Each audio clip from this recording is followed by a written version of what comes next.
Halton News. I'm your host, Melissa Candelaria, filling in for Jessica Kading. Halton police are still investigating the double shooting in Burlington that left an infamous mob boss dead and another in hospital. Halton police have confirmed that the victim was 52-year-old Pat Musitano, reported boss of the Musitano crime family in Hamilton. The shooting happened here in a Burlington parking lot at 484 Plains Road East Friday afternoon. When officers arrived on scene, Musitano and another victim was found shot. We spoke with Constable Steve Elms this morning for an update. At this point, we have no further updates in regards to the incident that occurred on Friday. So we have one person that's been confirmed killed as a result of the shooting. Another person is injured, and last I know he was in the hospital at that time. What we can tell you is that Halton police is still on the hunt for the shooter and are looking for a suspect vehicle. We do believe that the suspect fled in a gray Infiniti sedan westbound on Plains Road shortly after the incident. Police say the vehicle would have had a sunroof and damage to the driver's side of the car. Meanwhile, they have set up this electronic sign in their efforts to get any information from the public. Elms says in investigations like this, we want to use as much resources as we can. We've had success with it in previous homicides that we've investigated, and we kind of put it in an area that's close to where the incident happened as a visual cue. This sign is placed facing eastbound on Plains Road, right at 484 Plains Road East. And the hope is that it's right near the traffic lights there. And the hope is that obviously that would trigger somebody that might have been in the area. We are seeking witness information, anybody that was in the area through dash cam footage, surveillance video, anybody that might have seen something as they were walking or driving by. To either call Crime Stoppers with any information or our homicide tip line at 1-905-825-4776. Now, I do want to add that because this was a targeted hit, Halton police don't believe there is any risk to the general public. Meanwhile, here's a bit of history. This crime family was founded in the 1940s and was one of 3 centralized mafia organizations in Hamilton. Pat Musitano took over as head of the crime family following the death of his father, Dominic Musitano, back in 1995. Okay, let's get to some better news, shall we? Halton Healthcare has something to celebrate. Halton Healthcare has reported that there are no COVID-19 patients at any of their hospitals. They posted the good news on their Facebook page Saturday, saying that Saturday was the first day since March that all 3 hospitals have reported 0 COVID patients. Judy Linton is the Senior Vice President, Patient Experience and Chief Nursing Executive, and says it was all part of their ongoing work. First of all, if you come into our hospital as a patient, as a staff member, as a visitor, you are carefully screened at the door. Every single entrance has screeners, and we ask a series of questions to make sure that you are not potentially infected or have been exposed to anybody. And then once you're in the building, if you are going to a clinic or an appointment, all of our areas have been appropriately physically distanced. So in many of our waiting areas, we have removed more than half the chairs and spread things out and clearly marked where you can sit and where you cannot, so that we keep people distant. And with staff, if they are looking after patients, all staff looking after patients have masks on and obviously wearing the appropriate PPE depending on what kind of patient they're looking after. Those are the main things that we're doing to make sure that we try to stay safe. Linton also says we have been fortunate that COVID-19 cases have been lower in Halton compared to other areas. So, I think that people have done a really good job of physical distancing, of wearing masks when you go out in public. Those things are all really, really important. So there has been not as much community transfer as perhaps in other areas where people are living very close together. So that's been one of the advantages. So we have seen lower numbers in Halton generally than there have been in other areas of the province. So we've been very lucky that way. But I think that it's important that people continue to wear masks, to physically distance, and to wash their hands, frequently. And that's how we will keep the incidence of this disease down. Halton Healthcare is responsible for overseeing hospital operations in Milton, Oakville, and Georgetown. And speaking of COVID-19 numbers, here's a look at today's update. We see here Burlington with 7 active cases, Oakville 13, Milton 18, Halton Hills 3, totaling out to 41 cases overall. 25 deaths reported, with the highest number being in Halton Hills. And then we have 809 recoveries. Oakville seeing the most at 274, Milton second at 221, followed by Burlington and then Halton Hills. Now, of course, with COVID comes masks. Obviously, we are being encouraged to wear our masks anytime we are out in public, but now in some places in Halton, as you know, it has become law. Halton Hills last week passed their mandatory masks bylaw and have actually, in the details of the bylaw, said that it's about a $500 fine you could be facing should you be caught not wearing one in an enclosed public spaces. Of course, there are exemptions for that. Also, today as well, Burlington Council just passed a bylaw as well. We are here with Milton Councillor Mike Cluett to talk about what's happening at the district level. Now we know, Mike, first of all, thanks for coming in. No problem. We know that the region is going to be looking at a bylaw as well to issue region-wide. Now, my first question to you really is just, I don't know if it's a matter of an opinion of yourself, is why do you think that these other communities, Milton didn't go this route issuing a bylaw at a council level. Talk about why the town of Milton didn't do that and why the others may have, even though there's a meeting coming up to talk about this very issue. Well, thanks very much for having me. One of the reasons why Milton decided just to pass a resolution to urge the region to have a region-wide uniform bylaw for all 4 municipalities and not go it on our own. We knew at that time that we were having the meeting that we were going to have this the regional council meeting on the 15th. The bylaw was being drafted. It's going to be discussed and debated at the regional council level. And each one of the 4 municipalities, Burlington, Oakville, Halton Hills, and Milton, said very clearly that they want this to be done at the regional level. And it was just, from our aspect, redundant for us to have staff to work on a bylaw that is going to be passed. Many of us have strong opinions that it's going to be passed at the regional level on July 15th. So instead of having 4 separate, at one point, 4 separate municipal bylaws for mandatory masks, we're going to have one uniform one for the entire region of Halton. Now, just to be clear, though, I guess for those that are watching, so passing a bylaw at the region level essentially makes, you know, the one that has been passed in Halton Hills and the one that has now just been passed in Burlington moot, essentially, right? Yes. Okay, so let's talk about what we're going to be looking at on. It's July 15th. The region's coming together. Do you anticipate that this is something that is going to be passed? We have obviously heard from all members of the community in Halton region. I've heard from people in Milton, talked to my counterparts in Oakville, Burlington, and Halton Hills.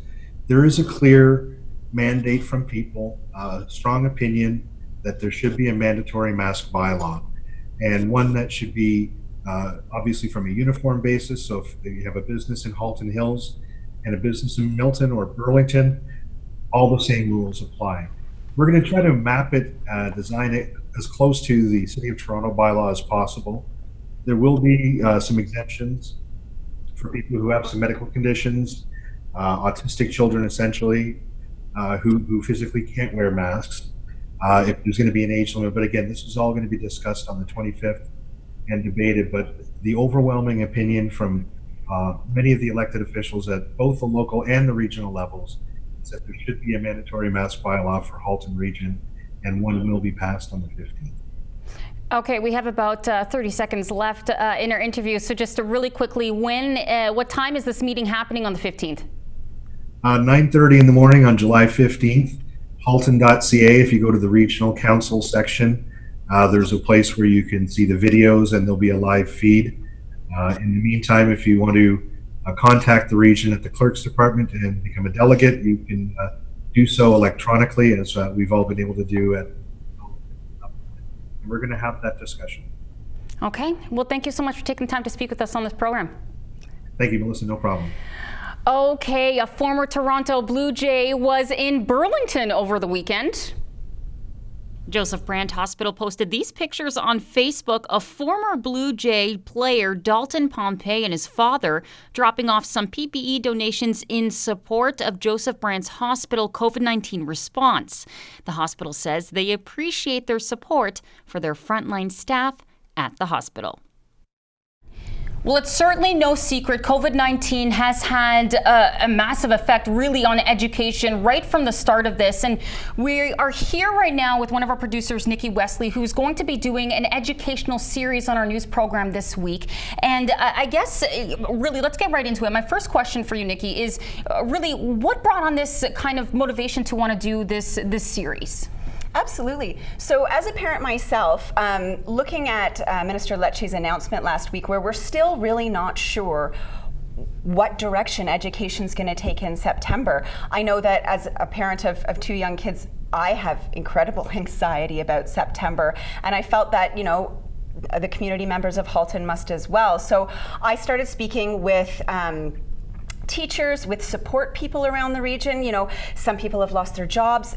Just recently, they don't know if they're going to be able to return back to work in September. There's financial strain. There's the worries of your child falling behind. So I've reached out to a whole bunch of professionals to really hopefully give us some answers as to what are some of the supports that we can leverage in Halton, regardless of how September looks. Okay, so let's talk about today. So here you've talked to some parents, I guess, and I want to talk about what their reaction was to how things started. Talk about who did you speak to?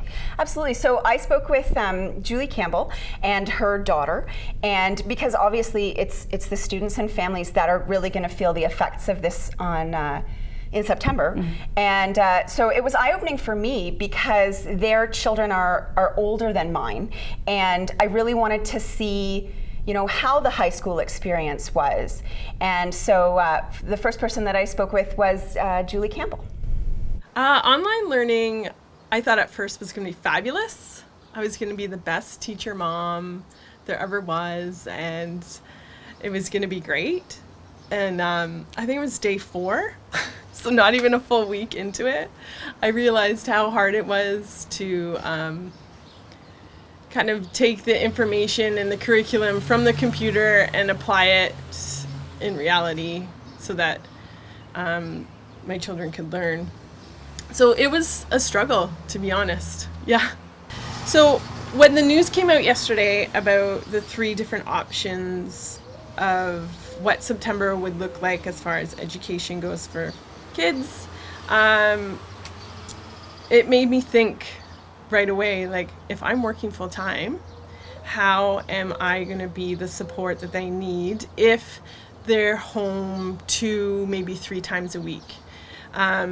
Because through this first initial wave of e-learning, it required a lot of parental support. So that still sits in the back of my head because I will be working full time, and I know a lot of parents, I'm sure, share that same worry, that same concern as I do. Wow, Nikki, I mean, my daughter's only 1, and I couldn't imagine experiencing what you're going through. But it isn't only the parents that are being affected by this. Of course, it's the students themselves. So who did we talk to next? So next I spoke with Julie's daughter, and her name is Ainsley, and she's actually going into her graduating year of high school. So she was explaining to me that, she had watched the class of 2020 and her heart had gone out for them, and now she's sort of realizing, oh my gosh, that's going to be me next year. So, and speaking with her, and she's a lovely young lady. She's academic, but she found it a struggle. So here's what Ainsley thought of the first couple of months of distance education. It was filled with a ton of emotions. There'd be days where I'd be crying at the kitchen table, but there'd also be days where it was fine and I could manage the work. But overall, I'd say it was pretty overwhelming. The switch wasn't very natural for me. Ainsley's classes were presented on 2 different platforms, which she found hard to balance. Different teachers took different tactics to actually presenting as well, with some teachers posting assignments and lessons with Google Meets throughout the week like it would have been in school. Some teachers used the method of assigning all of the work at the beginning of the week. So on Sunday night, some teachers would assign all of the assignments just on one night, and then I would have to hand all those assignments in by midnight on Friday. Which was an overwhelming method just because getting all of the assignments at one time can be overwhelming and hard to schedule. Like the diversity in teaching, Campbell's peers reacted differently to online learning. Some students were really, really strict with themselves. Others were like, if I do the work, I do the work. If I don't, I don't. So I think that reflected the teaching that they were receiving. Being a social person, Ainsley would have liked more virtual classes. Unfortunately, she was unable to access those class meetings. My school, if there was offered to virtually meet, it was through Google Meets, which I do not have the technology to be in.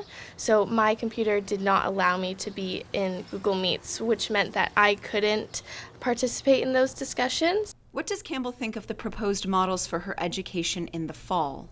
From personal experience of doing full-time school at home, I know that to do it again in September, a bunch of students' mental health will take a dive once again. My mental health definitely took a punch to the gut. As someone who enjoys being at school, who craves the social aspect, who loves to be fed information, it's gonna be hard to get that one day and then not the other day, and then crave it and then not have it, and you know what I mean? So I am for being there 5 days a week with safety precautions, but I know it might not be realistic. Well, thanks, Nikki, so much. That was a very interesting take on a student, and I guess we're all affected. I mean, I even have a niece right now who's in university, so those are different challenges as well. So quickly, before we head to break, I just want to talk about what do we expect for tomorrow's segment. Absolutely. So tomorrow we start to dive in. The first thing was the financial aid, because I just thought, if you can't get over concerns about finances, the rest of it's a moot point. So tomorrow we speak with the Halton Learning Foundation. Okay, great. Well, I'm looking forward to that. Okay, we're going to take a short break right here. We'll be right back after this.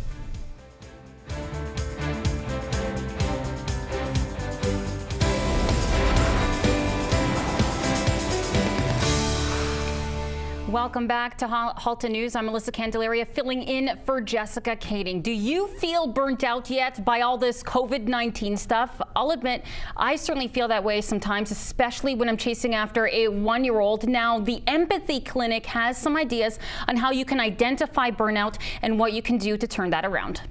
Hi, this is Dr. Ashok Bhattacharya speaking to you from the Empathy Clinic during the pandemic. And a lot of us are just waiting to go back to normal life where possible.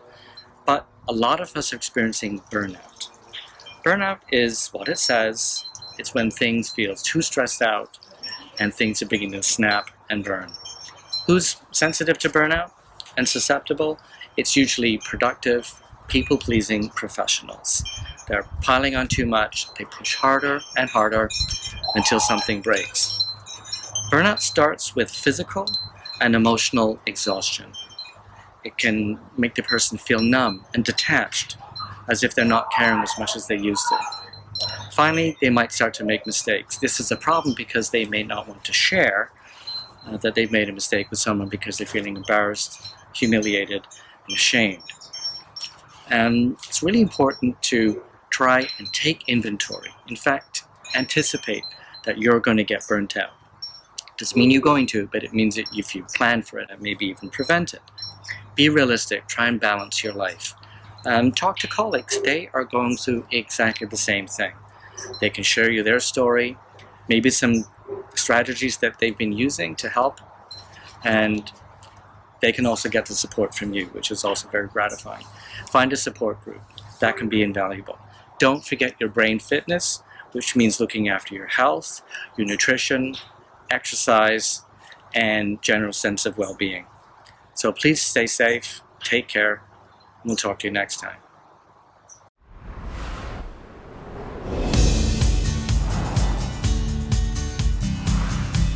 And of course, one of those things you can do to get yourself out of that funk is to get outside and enjoy some of the sunshine. Of course, we can expect mostly sunshine throughout the week, except for maybe Thursday there. In the meantime, tomorrow and Wednesday, you've got a high of 28 degrees, with Wednesday being more of a cloudy day. No chance of rain yet until, as I said, Thursday with a 70% chance. Friday, a mix of sun and cloud at 30 degrees, and sun and cloud mix for Saturday as well, with a slight chance of rain.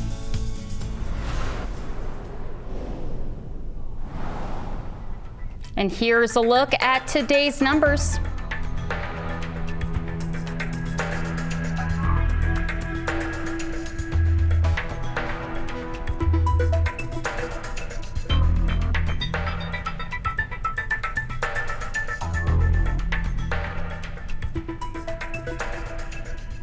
Okay, we're going to take another short break right here, but more from the Burlington Food Bank after this.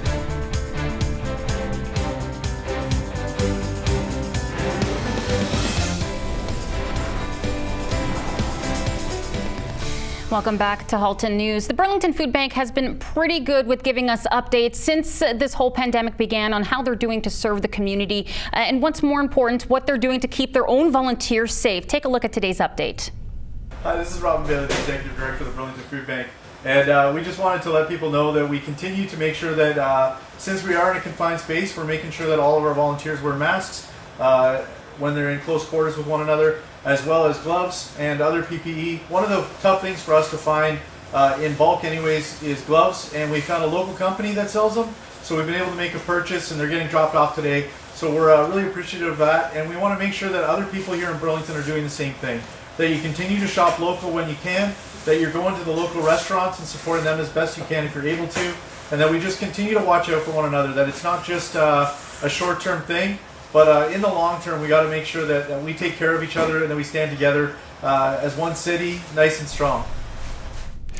And that is it for Halton News. Now, before I let you go today, I do want to remind you that you can go to our website, yourtv.tv, and to check out all the updated schedules we have on for tonight, as well as our news stories. One of the things that are happening tonight as well, you can tune in, is a Goddard Dance Studio here in Halton Hills, who are doing a dance program, learn how to do the steps and have some fun at the same time. Also, we have other shows going on tonight as well. yourtv.tv, and go to the scheduled link. For more information on our program, you can go to our website, contact us through social media on Facebook, Twitter, and Instagram. We'll see you next time.